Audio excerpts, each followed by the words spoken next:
Alors, vous savez qu'en France, le repas occupe une assez large place, et particulièrement en politique. C'est souvent là que se nouent les deals politiques et que se fait la petite et la grande histoire. C'est la brève de comptoir.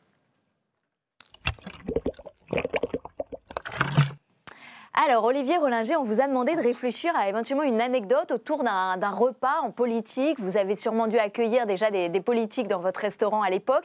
Mais je crois que ce n'est pas forcément ce dont vous vouliez nous parler. Alors, tout d'abord, je considère que nos maisons sont des maisons qui doivent garder une confidentialité la plus totale.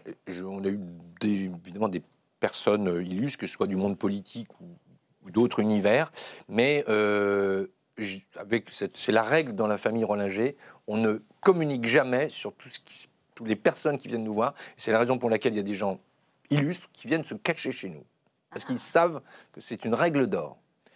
C'est la première chose. Et je pense que, d'ailleurs, lorsqu'on est dans l'univers de l'hospitalité, on devrait toujours conserver cette règle plutôt que de faire le buzz en disant il y a machin ou machine qui est à la maison. Et balancer ça sur les réseaux sociaux comme aujourd'hui. Bref, fermons la parenthèse. Donc moi, par contre, vous me parlez de politique, et moi je vous parle de politique. Parce que l'alimentation, c'est avant tout politique.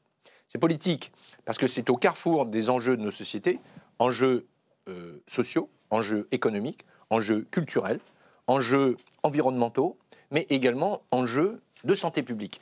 Et aujourd'hui, je m'occupe beaucoup des... Voilà, ce livre-là. Je parraine un collectif qui s'appelle Les Pieds dans le Plat.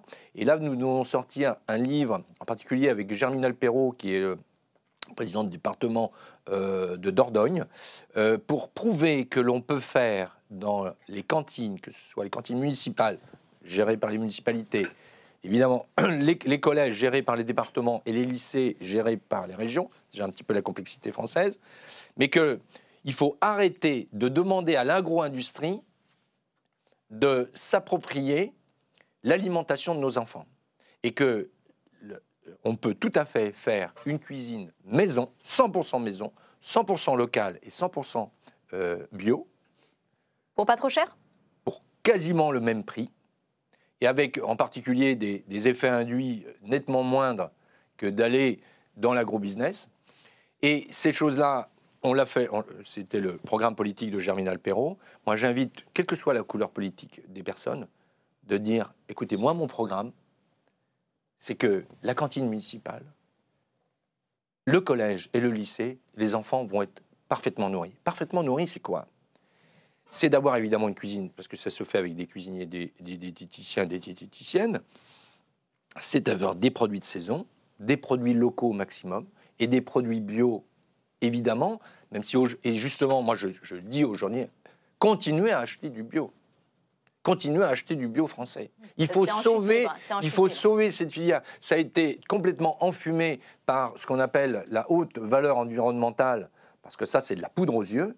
Il faut continuer à s'engager dans le bio. Mais c'est plus cher. C'est de moins en plus. Vous savez qu'aujourd'hui, je le détiens d'un grand producteur de yaourt dans la région Bretagne.